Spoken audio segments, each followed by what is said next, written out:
नमस्कार मित्रों, आज मैं आपको एक गरीब किसान की कहानी सुनाने वाली हूँ। अगर आपको ये कहानी पसंद आए तो मेरे चैनल को सब्सक्राइब और वीडियो को लाइक करें। गांव में एक अमीर जमींदार रहता था।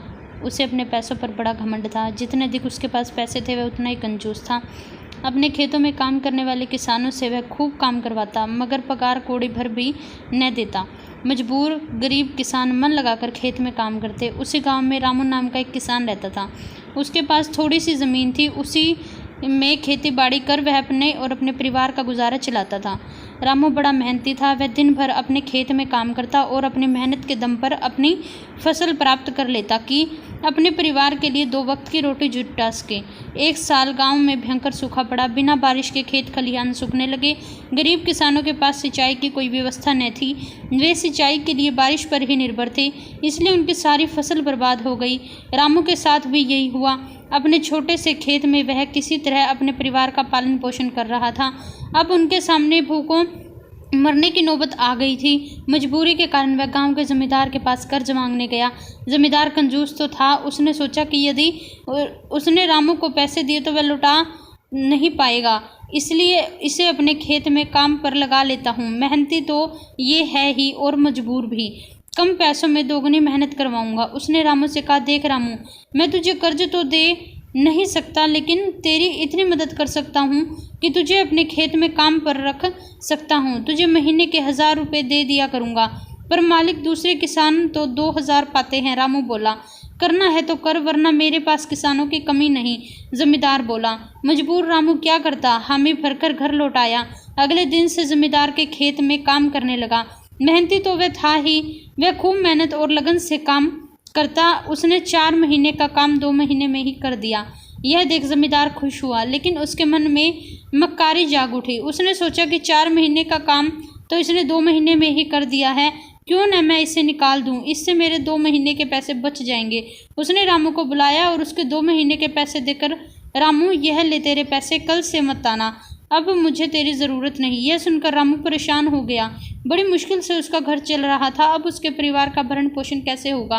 वह जमींदार के सामने गिड़गिड़ाने लगा कि उसे काम से न निकाले, लेकिन जमींदार ने उसकी एक न सुनी और उसे काम से निकाल दिया। रामू आंखों में आंसू लेकर घर लौट आया। चिंता से रात भर उसे नींद नहीं आई। सुबह उठकर उसने फैसला किया कि वह फिर से जमींदार के पास जाएगा और उससे विनती करेगा कि उसे वापस काम पर रख ले।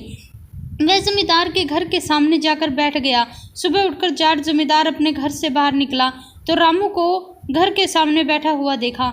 उसने रामू से पूछा, क्या हुआ रामू, क्यों आया है। रामू जमींदार के पैरों में गिर पड़ा और गिड़गिड़ाते हुए बोला, मुझ पर दया कीजिए मालिक, मुझे काम पर रख लीजिए, मेरा परिवार भूखा मर जाएगा। जमींदार ने उसकी एक न सुनी और उसे धक्के मारकर वहां से निकाल दिया। रामू उस समय तो वहां से चला गया, लेकिन अगली सुबह फिर सेठ के घर के सामने जाकर बैठ गया। जमींदार ने उसे फिर भला बुरा कहकर वहां से भगा दिया। अब से रोज यही क्रम चलने लगा। रामू रोज जमींदार के घर के सामने जाकर बैठता और जमींदार उसे भगा देता। पूरे गांव में इस बात की चर्चा होने लगी। सब जमींदार को भला बुरा कहने लगे।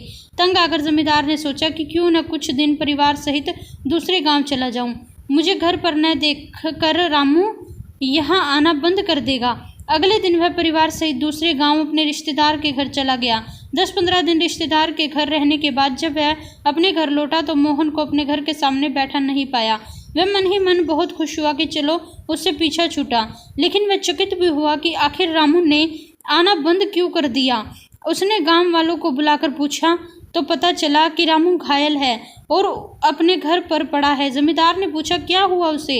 एक जमींदार ने कहा, मालिक, आज जब दूसरे गांव आप चले गए थे तब रामू आपके घर के सामने बैठा रहता था। एक दिन आपका घर खाली देखकर कुछ चोर चोरी करने के इरादे से आपके घर में घुसे, लेकिन वे रामू की नज़र में आ गए। रामू अपनी जान की परवाह किए बगैर उनसे उलझ गया और उन्हें भगा दिया। उनके बीच हुई हाथापाई के कारण रामू घायल हो गया। यह जानकर जमींदार को खुद पर शर्म आने लगी। उसने रामू के साथ कितना बुरा किया, लेकिन उसके बाद भी रामू ने उसके घर में चोरी होने से बचाने के लिए खुद चोरों से उलझ गया। वह पछताने लगा। उसने रामू के घर जाने का फैसला किया। वह रामू के घर पहुंचा तो देखा रामू बड़ी दयनीय अवस्था में चारपाई पर पड़ा है। उसके बच्चे भूख से बिलख रहे हैं। यह देख जमींदार का दिल भर आया। उसने रामू से अपने किए की माफ़ी मांगी, उसका इलाज भी करवाया और ठीक होने के बाद अच्छी पगार के साथ उसे अपने यहाँ काम पर रख लिया। सीख, इस कहानी से हमें यह सीख मिलती है कि कभी किसी के साथ बेईमानी नहीं करनी चाहिए। सदा ज़रूरतमंदों की मदद करें और अपने काम ईमानदारी से ही करें। आशा है कि आपको यह कहानी पसंद आई होगी। अगर कहानी पसंद आई तो चैनल को सब्सक्राइब और वीडियो को लाइक करें इसी तरह की और कहानी सुनने के लिए। आशा करती हूँ आपका दिन शुभ हो। इस एपिसोड में इतना ही। अगर आप इसी तरह की और कहानियाँ सुनना चाहते हैं तो मेरे चैनल को सब्सक्राइब और वीडियो को